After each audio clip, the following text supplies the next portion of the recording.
जय श्री कृष्णा, राधे राधे।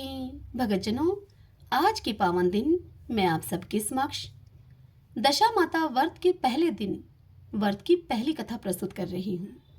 यदि यह कथा आपको पसंद आए तो इस वीडियो को आप लाइक करें, शेयर करें और यदि आप हमारे चैनल पर पहली बार आए हैं तो इस चैनल को आप सब्सक्राइब करें और बेल आइकन वाला बटन भी दबा लीजिएगा। और इसी के साथ कमेंट बॉक्स में दशा माता की जय लिखिएगा। आइए अब हम आज की पहली कथा सुनते हैं।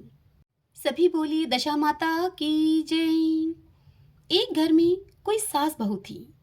बहू का पति विदेश में गया हुआ था। एक दिन सास ने अपनी बहू से गांव में जाकर आग लाकर भोजन बनाने के लिए कहा। तब वह बहू गांव में आग लेने के लिए गई, परंतु किसी ने भी उसे आग नहीं दी और उससे कहा कि जब तक दशा माता की पूजा नहीं हो जाएगी तब तक तुझे आग नहीं मिलेगी। बहू बेचारी क्या करती। अब वह खाली हाथ ही घर लौट आई और सास के सामने कंडा उसने पटक दिया और कहा कि गांव भर में दशा माता की पूजा है, इसलिए किसी ने भी उसे आग नहीं दी। शाम को अब सास आग लेने के लिए गांव में गई। तब स्त्रियों ने उसे स्वागत पूर्वक अपने घर में बिठाया और उससे कहा कि सवेरे तुम्हारी बहू आई थी, परंतु उस समय तक हमारे यहाँ पूजा नहीं हुई थी, इसी कारण से तुम्हारी बहू को हम सब ने आग नहीं दी। अब सास आग लेकर अपने घर के दरवाजे पर पहुंची ही थी कि तभी एक व्यक्ति बछड़ा लिए हुए आया और उस बछड़े के पीछे ब्याई हुई कलोरी गाय थी। तब उस बहू की सास ने उस व्यक्ति से पूछा कि यह गाय क्या पहलौठी की ब्याई है? तब उस व्यक्ति ने उसे कहा कि हाँ। फिर दोबारा उस स्त्री ने पूछा, बछड़ा है या बछिया? तब उस व्यक्ति ने जवाब दिया कि यह बछड़ा है। सास ने अपने घर में जाकर बहू से कहा, आओ बहू, हम तुम भी दशा माता के गंडे ले और व्रत रहें। फिर दोनों ने गंडे लिए। सवेरे से व्रत आरंभ किया। 9 व्रत पूरे हो चुकने के बाद 10वें गंडे की उन्होंने पूजा की। सास बहू दोनों ने मिलकर गोल गोल बेले हुए 10-10 अर्थात कुल 20 फरे बनाए। 21वां एक बड़ा फरा गाय को दिया। पूजन करने के बाद सास बहू दोनों पारण करने के लिए बैठी। उसी समय बुढ़िया के लड़के ने विदेश से आकर दरवाजे पर आवाज लगाई। यह सुनकर मां ने अपने मन में कहा, उसे जरा थोड़ी देर के लिए दरवाजे पर ठहरने देती हूँ, इसमें क्या हर्ज है। मैं पारण कर चुकूंगी, तब किवाड़ खोल दूंगी। परंतु बहू को रुकने का सहन नहीं हुआ। अपनी थाली का अन्न इधर उधर करके झट पानी पीकर वह बहू उठ खड़ी हुई। उसने जाकर किवाड़ खोल दिए। तब उसके पति ने उससे पूछा कि माता कहाँ है? तब उसकी पत्नी ने उससे कहा कि वह तो अभी पारण कर रही हैं। तब उस स्त्री का पति बोला कि मैं तेरे हाथ का जल अभी नहीं पीऊंगा, क्योंकि मैं 12 बरस में आया हूं। इतने दिनों तक न जाने तो कैसी रही। माता आएगी, वह जल पिलाएगी और वही जल लाएगी, तब मैं जल पीऊंगा। यह सुनकर उसकी स्त्री चुपचाप वहीं बैठ गई। जब उस लड़के की माता पारण करके अपनी थाली धोकर पी चुकी, तब वह लड़के के पास गई। लड़के ने सादर उनके पैर छुए। माता उसे आशीर्वाद देती हुई भीतर घर में उसे लिवा ले गई। माता ने थाली परोस कर उसके लिए रखी। बेटा भोजन करने के लिए बैठ गया। उसने हाथ में प्रथम ग्रास लिया ही था कि फरों के वे टुकड़े जो बहू ने अपनी थाली में फेंक दिए थे, वह टुकड़े अपने आप उचक कर उस लड़के के सामने आने लगे। तब उसने अपनी माँ से पूछा कि माँ, यह सब क्या तमाशा है? तब उसकी माँ बोली कि मैं क्या जानूं, यह तो बहू जाने। यह सब सुनते ही लड़का आग बबूला हो गया और कहने लगा कि ऐसे बहू मेरे किस काम की, जिसके चरित्र की तू साक्षी नहीं है। उसको अभी बाहर कर दो। यदि वह घर में रहेगी तो मैं घर में नहीं रहूंगा। तब माता ने पुत्र को व्रत के पारण का सब हाल बताकर हर तरह से उसे समझाया, परंतु उसने अपनी माँ की एक भी न मानी और बार बार यही कहता रहा कि इसे घर से तुम बाहर करो, इसे तुम घर से बाहर करो, तभी तो मैं इस घर में रहूंगा। माँ ने सोचा कि बहू को थोड़ी देर के लिए घर से बाहर कर देती हूँ। इतने में लड़के का गुस्सा शांत पड़ जाएगा, उसकी बात रह जाएगी, तब फिर मैं उसे घर में वापस ले लूंगी। उसने बहू से कहा कि देहरी के बाहर जाकर उसारे के नीचे खड़ी रहे। जब बहू ओरी के नीचे खड़ी हुई तब उसारा बोला उसे कि मुझे इतना भार छानी छप्पर का नहीं है जितना कि तेरा है। दशा माता के विरोधी को मैं छाया नहीं दे सकता। तब वह वहां से चलकर बहू घिरोची के पास गई। घिरोची बोली कि मुझसे हटकर खड़ी हूं, मुझे इतना भार गढ़ों का नहीं है जितना कि मुझे तेरा भार हो रहा है। वह बहू वहां से हटकर घूरे पर जाकर खड़ी हुई। तब वह घूरा उस बहू से बोला कि मुझे इतना भार सब कूड़े का नहीं है जितना कि तेरा है, चल हटकर खड़ी हो यहां से। इसी तरह वह जहां जहां भी जाती उसे वहां से हटाया जाता था। इसी कारण वह अपने जी में अत्यंत दुखी होकर फिर जंगल में भाग गई। जंगल में भूखे प्यासी वह फिरती फिरती एक अंधकूप में जाकर गिर पड़ी। गिरी सही, पर उसे चोट तो नहीं आई। वह नीचे जाकर बैठ गई। उसी समय राजा नल उस जंगल में शिकार खेलते खेलते वहां पर आ पहुंचे। उनके साथ के सब लोग बिछुड़ गए थे। वह प्यास के मारे भटकते हुए उसी कुएं पर आए जिसमें वह बहू गिरी हुई थी। राजा नल के भाई ने कुएं में लोटा डाला तो स्त्री ने उस लोटे को पकड़ लिया। तब भाई ने राजा से कहा कि इस कुएं में तो किसी ने लोटा पकड़ रखा है। तब राजा ने कुएं की जगत पर जाकर देखा, अर्थात कुएं की पाल पर जाकर देखा और कहा कि भाई, यदि तुम पुरुष हो तो तुम धर्म के भाई हो मेरे, और यदि तुम स्त्री हो तो तुम मेरी धर्म की बहन होगी। तुम जो भी कोई हो मुझे आवाज दो। तब उस स्त्री ने राजा को आवाज दी। इस पर राजा ने कुएं से उसे बाहर निकलवा दिया और वह राजा उसे हाथी पर बिठाकर अपनी राजधानी में लेकर आए। महाराज को शिकार से लौटकर महलों की ओर आते हुए देखकर धावनों ने महारानी के पास जाकर उसे खबर दी कि महाराज आ रहे हैं और एक रानी को भी साथ लेकर आ रहे हैं। यह समाचार सुनकर रानी अपने मन में बहुत दुखी हुई। वह सोच ही रही थी कि इसी बीच महाराज सामने आ पहुंचे। तब रानी ने हाथ जोड़कर उनसे विनय की, महाराज, मुझसे क्या बात बन पड़ी जो कि आप मेरे रहते हुए दूसरा विवाह कर लाए हैं। इस पर नल ने हंसकर उत्तर दिया कि वह जो आई है वह तुम्हारी सोत नहीं है, तुम्हारी नंद है, मेरी बहन है। वह तुमको उसके साथ मेरी सगी बहन के जैसा बर्ताव करना चाहिए। यह सुनते ही रानी का मुंह कमल की भांति खिल उठा। रानी ने कहा कि अब तक तो मैं नंद का सुख नहीं जानती थी। अच्छा हुआ जो भाग्य से मुझे नंद मिल गई। राजा ने उसका नाम मुंह बोली बहन रखा और उसके लिए एक अलग महल बनवा दिया। अब उसी महल में वह बहन आनंद से रहने लगी। इसी प्रकार सुखपूर्वक बहुत दिन बीत गए। फिर एक दिन राजा की एक घोड़ी भी आई। तब राजमहल की स्त्रियां बधाई गाने लगी। मुंह बोली बहन ने अपनी दासियों से कहा कि बाहर जाकर देखो तो सही किस बात की बधाई बज रही है। तब दासियों ने बाहर से आकर कहा कि महाराज की घोड़ी अच्छी घड़ी में एक बछड़ा ब्याही है, उसी की बधाई गाई जा रही है।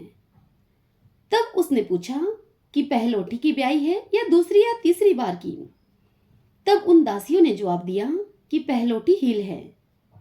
तब उसने रानी के पास जाकर कहा कि आओ भावज, हम तुम दोनों दशा माता के गंडे ले लें। तब राजा की रानी ने पूछा कि कैसे गंडे लें और किसके गंडे हैं, सो तुम मुझे समझाओ। तब वह कहने लगी कि भाई की एक घोड़ी पहल बछड़ा ब्याई है। दशा माता के व्रत का यही नियम है कि पहल जब गाय या घोड़ी या स्त्री का प्रसव सुने तब गंडा लेकर व्रत को आरंभ करें। 9 व्रत करने के बाद 10वें दिन गंडे का पूजन करके विसर्जन करें। इसी के साथ उसने पारण के पदार्थ और नियम भी बतलाए। तब रानी बोली कि नंद, तुम्हारा व्रत तुमको फले। मैं पूड़ी और दूध की साड़ी खाने वाली रानी महारानी भला बन फरा गोले की पपड़ी खाकर कैसे रह सकती हूँ। ऐसा खाना खाए कोई मेरी बला से। तब वह बोली कि भाभी, मुझे तो चाहो 100 कह लो, परंतु व्रत के संबंध में तुम कुछ भी मत कहो। मैं इसी व्रत के कारण मारी मारी फिर रही हूँ और तुम्हारे देश में आ गई हूँ। तब रानी ने उदासीनता के साथ उससे कहा कि मुझे क्या पड़ी है, तुम्हें जो अच्छा लगे सो करो, मैं मना तो नहीं करती। स्त्री ने श्रद्धा पूर्वक गंडा लिया, 9 दिन तक 9 व्रत किए, 9 कथाएं कही, 10वें दिन विधिवत पूजन किया, गोला फरा बनाए और शाम को पारण करने के लिए बैठ गई। उसी समय उसके पति को कुछ अन्यान्य सी प्रेरणा हुई और वह अपनी माता से आज्ञा लेकर घर से बाहर हो गया। घूमता फिरता वह राजा नल की राजधानी में जा पहुंचा और स्त्री का पता लगाने लगा, पर कुएं पर उसने औरतों को बातें करते हुए सुना। एक बोली कि राजा हाल में मुंह बोली बहन लेकर आए हैं, वह बड़ी ही सुंदर स्त्री है, आजकल उसी का किया हुआ सब कुछ होता है। फिर दूसरी स्त्री उसे बोली कि हाँ, वह सुंदर है, वैसे ही धर्मात्मा भी है, जब से आई है तभी से सदाव्रत खोल रखा है, जो उसके दरवाजे पर जाता है सादर इच्छा भर भिक्षा पाता है। तीसरी बोली, वह जैसी धर्मात्मा है वैसे ही सदाचारणी भी है। फिर चौथी बोली कि वह जैसी सदाचारणी है वैसे ही सर्वप्रिया भी है, भीतर बाहर से सभी लोग उससे खुश हैं। पांचवी बोली कि यह तो सब है, परंतु अब तक न पता चला है कि वह कौन है और कहाँ की है। स्त्रियों की बातें सुनकर वह साधु के वेश में राजा नल की मुंह बोली बहन के महलों के द्वार पर जा पहुंचा। वहां जो उसने आवाज लगाई तो क्षेत्र के प्रबंधनकर्ता उसे भिक्षा देने लगे। तब उसने भिक्षा लेने से इनकार कर दिया और कहा कि जब क्षेत्र देने वाली खुद आकर मुझे भिक्षा देगी तभी मैं भिक्षा लूंगा, नहीं तो नहीं लूंगा। तब लोगों ने उससे कहा कि इस समय वह दशा माता का व्रत करके पारण कर रही है, जब निश्चिंत हो जाएगी तब तुमको वह भिक्षा देगी, तब तक तुम यहीं ठहरो और चुपचाप बैठे रहो। वह आदमी वहीं चुपचाप बैठा रहा। पारण कर लेने के बाद वह मुट्ठी में मोती भरकर लेकर आई, परंतु सामने अपने पति को पल्ला फैलाए हुए देखकर मुस्कुराती हुई लौट गई। दोनों ने एक दूसरे को अच्छी तरह से पहचान लिया था। रानी ने नंद को मुस्कुराते हुए देखकर उसे पूछा कि जिस दिन से तुम यहाँ आई हो आज तक मैंने तुमको कभी हंसते हुए नहीं देखा। आज इस परदेसी को देखकर तुम मुस्कुराई हो, इसका क्या भेद है? तब उसने उत्तर दिया कि वह परदेसी हमारे घर का ही है। रानी ने फिर से पूछा कि तब वह ऐसे क्यों आए? तब उसने उत्तर दिया कि अभी वह मेरा पता लगाने के लिए आए हैं। रानी ने राजा से कहा कि तुम्हारी मुंहबोली बहन के घर के लोग आए हैं। तब राजा ने कहा कि उनसे कह दिया जाए कि अभी यहाँ से घर जाकर वहां से अपनी हैसियत से आए, तब मैं अपनी बहन की विदाई करूंगा। तब वह घर को वापस चला गया। उसने माता से कहा कि तुम्हारी बहू राजा नल के यहाँ उसकी बहन होकर रहती है, नित्य सदाव्रत देती है और नियम धर्म से दिन बिता रही है। तब माता ने आज्ञा दी कि तुम जाओ उसे लिवा लाओ। वह डोली पिनस, बाले का हार आदि यथाचित सज धज के साथ फिर राजा नल के नगर में आया। राजा ने समधी की हैसियत से उसका स्वागत किया और कुछ दिन मेहमानी में रखकर विधि पूर्वक बहन की उससे विदाई कर दी।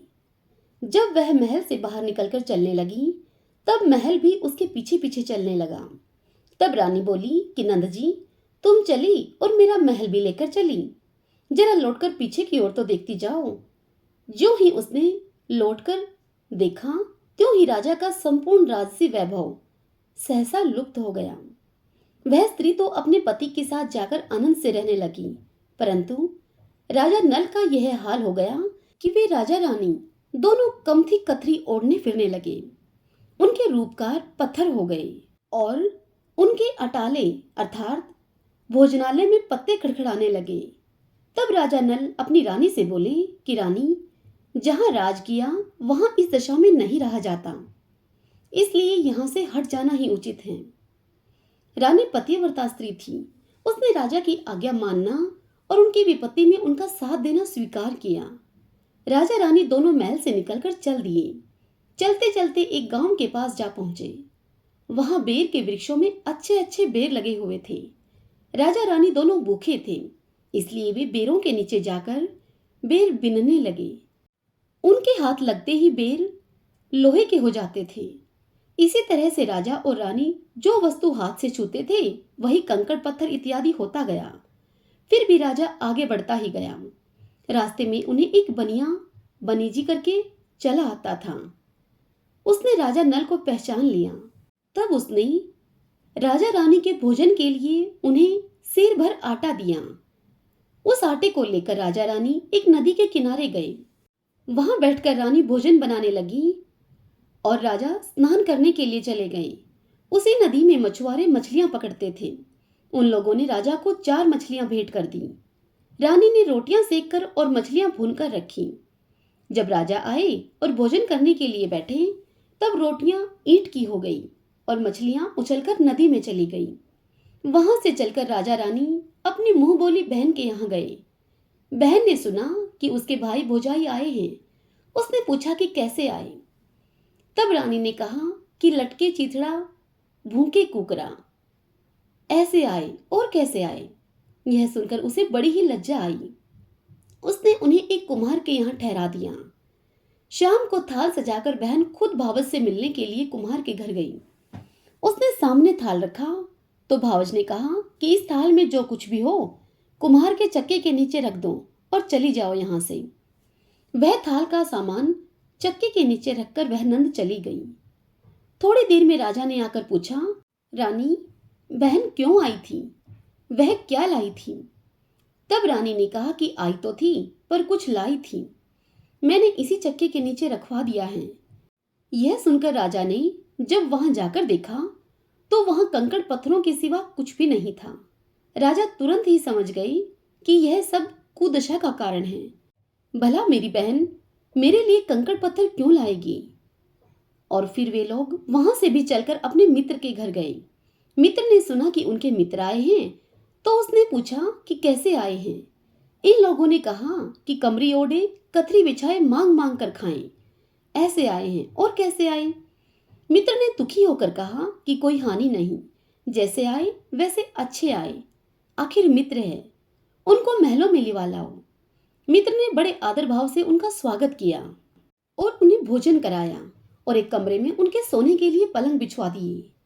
उस कमरे में खूंटी पर नौलखा हार टंगा हुआ था और पलंग की पाटी पर बिजुरिया खांडा रखा था। आधी रात के समय राजा सो गए थे, लेकिन रानी उनके पैर दबा रही थी। रानी ने देखा कि हार वाली खूंटी के पास दीवार पे एक मोर का चित्र बना है। वह हार को धीरे धीरे निगल रहा है और खांडा पलंग की पाटी में समाता जाता है। रानी ने राजा को जगाकर यह दृश्य दिखाया। तब राजा ने उससे कहा कि यहाँ से चुपचाप भाग चलना चाहिए, नहीं तो सवेरे चोरी का कलंक हमें लगेगा। जब मित्र को क्या मुख दिखाएंगे हम? और फिर राजा रानी दोनों ही रात को ही उठकर वहां से भाग चले। राजा रानी अब चलते हुए एक अन्य राजा की राजधानी में जा पहुंचे। वहां अतिथि और भिक्षुओं को सदावर्त दिया जाता था। राजा रानी भी सदावर्त लेने गए। उस समय सदावर्त बंद हो चुका था। वहां के लोग कहने लगे कि न जाने यह लोग कहाँ के अभागे आए हैं, उन्हें देने के लिए कुछ भी नहीं बचा है, किंतु फिर भी इन्हें एक एक मुट्ठी चने दे दो। इस प्रकार अनादर और कुवाक्य के सहित दान लेना अस्वीकार करते हुए राजा रानी वहां के दाना अध्यक्ष की निंदा करते हुए उससे बोले कि ऐसी कंजूसी है तो सदावर्त देने का नाम भी क्यों करते हो? इस पर दाना अध्यक्ष ने कहा कि ये भिक्षुक बड़े घमंडी मालूम होते हैं, भीख मांगते हैं और गालियां भी देते हैं, इनको हवालात में बंद कर दो। इस तरह राजा रानी दोनों एक कोठरी में बंद कर दिए गए। मुट्ठी भर चने दोनों को खाने के लिए मिलने लगे। जिस कोठरी में राजा रानी कैद थे उसी के सामने में एक आम रास्ता था। एक मेहतरानी राजा की घुड़साल को पार करके उसी रास्ते से निकला करती थी। एक दिन वह मेहतरानी बड़ी देर से निकली। तब रानी ने उससे पूछा कि आज तुमने इतनी देर कहाँ लगाई? तब वह बोली कि आज राजा की घोड़ी ब्याई थी, उसी घोड़ी की टहल में ज्यादा देर हो गई। तब रानी ने उससे पूछा कि घोड़ी पहली बार ब्याई है या दूसरी बार? तब मेहतरानी ने कहा कि पहली बार। फिर उससे रानी ने पूछा कि बछेड़ा हुआ या बछेड़ी। तब उस मेहतरानी ने जवाब दिया कि बछेड़ा हुआ है और अच्छी साइत में हुआ है।